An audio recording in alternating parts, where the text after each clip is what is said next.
तो सूजी महाराज कहते हैं कि श्रीमद् भागवत कथा श्रवण करने से मुक्ति हो जाएगी।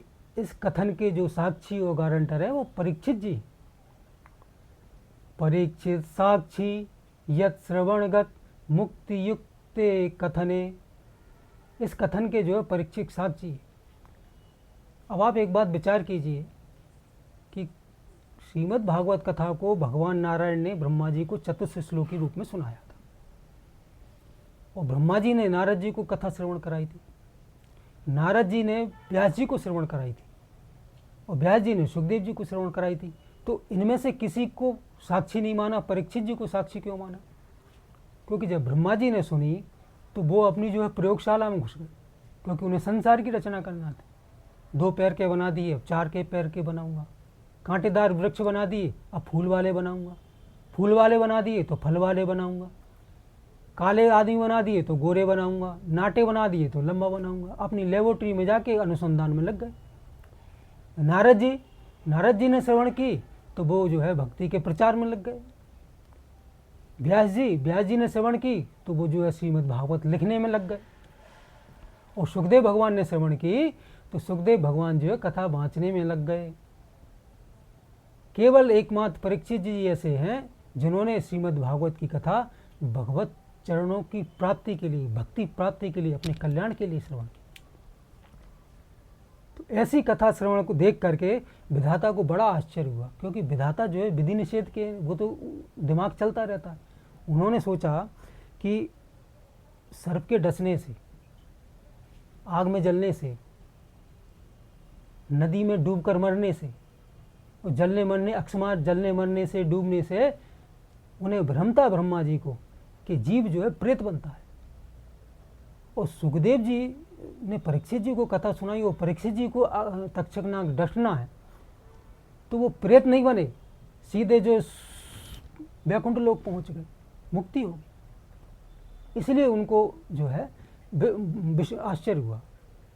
लेकिन ऐसा नहीं, सुखदेव जी परीक्षित जी को जब सर्प ने डसा तो उससे पहले ही उनकी मुक्ति हो चुकी थी। वह अपने स्वरूप में स्थित हो चुके थे। उस परमात्मा से जीवात्मा को, अपने जीवात्मा को परमात्मा से एकाकार कर चुके थे। उसमें कहा है कि ब्रह्म भूतो महायोगी निसंग छिन्न संशय, उनके हृदय में जो संशय थे, जो भी भ्रम था, वो सारे दूर हो गए थे। और जब संशय भ्रम दूर हो जाते हैं, तर्क दूर हो जाते हैं, तो उन्होंने अपने आप को कथा श्रवण करते करते उस परमात्मा से, श्री कृष्ण से एकाकार कर लिया था। तो ब्रह्मभूतो महायोगी, ब्रह्मभूतों का मतलब यह है कि उनके अंदर जो है अंतःकरण और इंद्रियां दिव्य हो चुकी थी। बाहर से शरीर दिखता है, अंदर से दिव्यता दिखती है, देखने वाली नज़र होना चाहिए। तो अंदर से जो दिव्यता थी वो एकाकार की दिव्यता थी, ब्रह्मचिंतन की दिव्य, एक ब्रह्म से एकाकार की थी। तो उस समय जो है जब परीक्षित जी महाराज को कथा श्रवण करा के परीक्षित जी ने सुखदेव भगवान के चरणों में प्रणाम किया, अपने आप को समर्पित किया।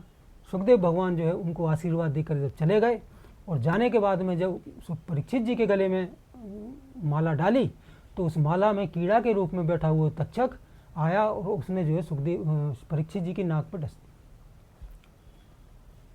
तो भागवतकार कहते हैं कि ब्रह्मभूतस्य राजर्षे देहो ही गरलाग्निना, ब्रह्मभूतस्य राजर्षे। वो राजर्षि तो ब्रह्मभूत थे। ब्रह्मभूत का मतलब ये मैंने आपको बताया कि अंदर से जो है ब्रह्म से एकाकार हो चुके थे, जीवात्मा का परमात्मा से मिलन हो चुका था, वो परमानंद में डूबे हुए थे। आपने देखा होगा कि नारियल होता है, नारियल में होता है पानी, तो जब पानी बचता है ना तो कच्चा होता है, तो वो जो कच्चा नारियल के खोल को बहुत ज़ोर से पकड़ा रहता है, फोड़ते हैं तो बड़ी मुश्किल से निकालना पड़ता है। लेकिन जब पानी सूख जाता है और नारियल अंदर से जो नारियल है वो खोल को छोड़ देता है, तो जब बजाते हैं तो नारियल बचता है। तो ऐसे ही जिसकी साधना जो है सिद्ध अवस्था में पहुंच जाती है, साधक और सिद्ध से फिर भाव से भाव और भाव से प्रेम। तो भावावेश स्थिति में जब पहुंच जाती है तो अंदर जो है दिव्य शरीर रहता है, दिव्य चैतन्य शरीर रहता है। वो उस चैतन्य शरीर का जीवात्मा का परमात्मा से एकाकार रहता है। शरीर से संबंध छूट जाता है उस नारियल की तरह। तो ब्रह्मभूतस्य राजर्षे देहो ही गरलाग्निना। तक्षक नाग ने जो डसा तो उसकी विष की जो अग्नि थी उससे उनका शरीर जलने लगा। अंदर से तो वो पहले से ही मुक्त हो चुके थे, और जब शरीर जलने लगा तो जितने सारे लोग बैठे थे वो देख रहे थे कि बभूव भस्मसा सद्य पश्यताम सर्वदेहिनाम। सार के देखते देखते बभू भस्मताम सद्य, शीघ्र ही उनका शरीर जो है जलकर भस्म हो गया। बोलिए श्रीमद् भागवत महापुराण की जय। तो ब्रह्मा जी को भ्रम था कि सर्प के डसने से, जलने से, अकाल मृत्यु से, डूबने से जीव जो है प्रेत बनता है। उनको तक्षक डरने से प्रेत नहीं बने और इनको वैकुंठ लोक की प्राप्ति कैसे होगी? तो इसका उत्तर ये है कि सुखदेव भगवान की कथा श्रवण करने के बाद में परीक्षित जी जो है अपने स्वरूप में स्थित हुए थे और स्वरूप को ब्रह्म से एकाकार करके ब्रह्मभूतस्य बैठे थे। लोगों को शरीर, परीक्षित जी का शरीर दिख रहा था कि ये राजा का शरीर है, ये परीक्षित जी हैं, लेकिन अंदर से जो है एकाकार हो चुके थे।